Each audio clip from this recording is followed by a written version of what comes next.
अगर आप भी इस तरह की लिस्ट क्रिएट करते हैं तो फिर ये लेक्चर आपके लिए है। यानी रोज़मर्रा के कामों के लिए आपने कोई भी लिस्ट क्रिएट की हुई है, तो जैसे ही कोई भी काम आप मुकम्मल करते हैं, जैसे फ़र्ज़ कीजिए मेरे पास यहाँ पे यूट्यूब वीडियोस के लिए कुछ टॉपिक्स थे और उसके बाद जो जो टॉपिक मैं कंप्लीट कर रहा हूँ, जैसे मैं वहाँ पे 1 या 2 या 3 या कोई भी नंबर टाइप कर रहा हूँ, तो साथ में आप देख रहे हैं यहाँ पे चेकआउट भी आ रहा है और जो टॉपिक कवर हो रहा है उसका कलर भी चेंज हो रहा है और उसके ऊपर यहाँ पे स्ट्राइक थ्रू भी आपके पास लाइन भी नज़र आ रही है। तो ये कैसे हमने करना है, आज के इस लेक्चर में हम ये सीखने वाले हैं। Welcome to Falcon Excel Academy. मैं हूँ केवल विजय और मैं आज आपको पढ़ाने जा रहा हूँ एडवांस कंडीशनल फॉर्मेटिंग के बारे में। सबसे पहले आपने अपनी लिस्ट इस तरह से राइट कर लेनी है, जो लिस्ट है। जैसे आप कहीं पे पिकनिक पे जा रहे हैं या आपने कोई यूट्यूब के लिए कंटेंट तैयार करना है या आप शॉपिंग के लिए आपने कुछ चीज़ें परचेज करनी है और उसकी आपने पूरी लिस्ट तैयार की हुई है। जो चीज़ें आप परचेज कर चुके हैं उस पर जैसे आप क्लिक करते जाएंगे तो वो टिक आउट वहाँ पे या चेकआउट वहाँ पे सामने शो होता जाएगा। तो इसके लिए मैंने एक लिस्ट ऑलरेडी पहले से तैयार की हुई है, इसी के ऊपर हम फॉर्मेटिंग करने वाले हैं। सबसे पहला काम क्या करना है कि आपने इस तरह से तमाम सेल्स को सिलेक्ट कर लेना है। जैसे मैं यहाँ पे सिलेक्ट कर रहा हूँ। तमाम सेल्स को सिलेक्ट करने के बाद आपने होम टैब पे जाना है, कंडीशनल फॉर्मेटिंग पे हम जाएंगे और उसके बाद आपने क्लिक करना है न्यू रूल पे। न्यू रूल पे जैसे क्लिक करेंगे आपके सामने न्यू फॉर्मेटिंग रूल का ये डायलॉग बॉक्स ओपन होगा। फिर उसके बाद आपने यहाँ पे क्लिक करना है फॉर्मेट स्टाइल के ऊपर और उसके बाद यहाँ पे क्लिक करेंगे आइकन सेट के ऊपर। फिर उसके बाद आपने यहाँ पे आइकन स्टाइल आपने सेलेक्ट करना है। जैसे आइकन स्टाइल हम ये वाला सेलेक्ट कर रहे हैं और आपने show icon only pay click करना है और उसके बाद आपने टाइप जो सिलेक्ट करनी है वो आपने नंबर्स टाइप सेलेक्ट करनी है, ताकि जो भी नंबर हम वहाँ पे टाइप करें तो वो टिक के साइन में कन्वर्ट हो जाए। अब वो कब कन्वर्ट हो, वो 0 पे ना हो बल्कि वो 1 पे हो जाए, यानी 1 से लेकर आगे ग्रेटर देन जहाँ तक भी हो जाए। कोई भी नंबर आप टाइप करेंगे तो ऑटोमेटिकली यहाँ पे टिक का साइन आता जाए और फिर उसके बाद यहाँ पे इसको ओके कर लेना है। अब ओके करने के बाद आपने इसी डाटा को आपने सेलेक्ट करना है। जैसे मैंने ये वाला डाटा यहाँ पे सेलेक्ट कर लिया।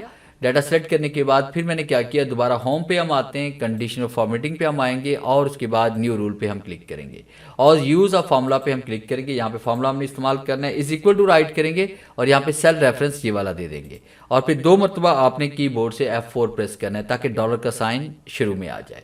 फिर इसके बाद हम फॉर्मेट पे आते हैं और इसको हम करने वाले यहाँ से बोल्ड नहीं कर सकते तो आप यहाँ पे इटैलिक कर लें और उसके बाद यहाँ से कलर आप चेंज करना चाहते हैं। जैसे मैंने यहाँ पे इसका ग्रे कलर कर लिया और उसके बाद अगर आप फाउंड कलर यहाँ पे चेंज करना चाहते हैं, फाउंड कलर मैंने यहाँ पे ग्रे कर लिया। अगर आप चेंज करना चाहते हैं कोई और कलर तो वो भी आप यहाँ पे सिलेक्ट कर सकते हैं। फिर उसके बाद आपने यहाँ पे स्ट्राइक थ्रो पे आप क्लिक करेंगे। जैसे ये देखिए टिक का साइन यहाँ पे आना चाहिए और जैसे मौके पे क्लिक करेंगे तो ये आपकी फॉर्मेटिंग यहाँ पे अप्लाई हो चुकी है।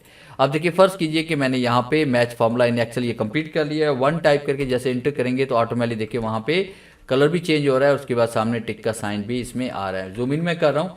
उसके बाद मैंने यहाँ पे कंडीशनल फॉर्मेटिंग का टॉपिक आज कवर किया, 1 टाइप किया तो ये देखिए ये डाटा इसमें आ रहा है। फिर इसके बाद एक्सेल फॉर्मूलाज है, 1 टाइप किया तो ये देखिए ये इसमें आ रहा है। How to remove formula in Excel या डुप्लीकेट फॉर्मूला इन एक्सेल, जैसे हम 5 या 4 या कोई भी नंबर टाइप करते हैं तो ऑटोमेटिक देखें उसके ऊपर यहाँ पे चेकआउट का निशान भी इसमें आ रहा है और कलर भी चेंज हो रहा है, स्ट्राइक थ्रू यानी दरमियान में लाइन भी यहाँ पे लग रही है। अगर आप इसको एडिट करना चाहते हैं तो एडिट करने का भी बिल्कुल आसान सा तरीका कार है कि अगर आप इसमें कोई भी तब्दीली लाना चाहते हैं, जैसे आप इसको चेंज करना चाहते हैं तो इसको आप सेलेक्ट करें।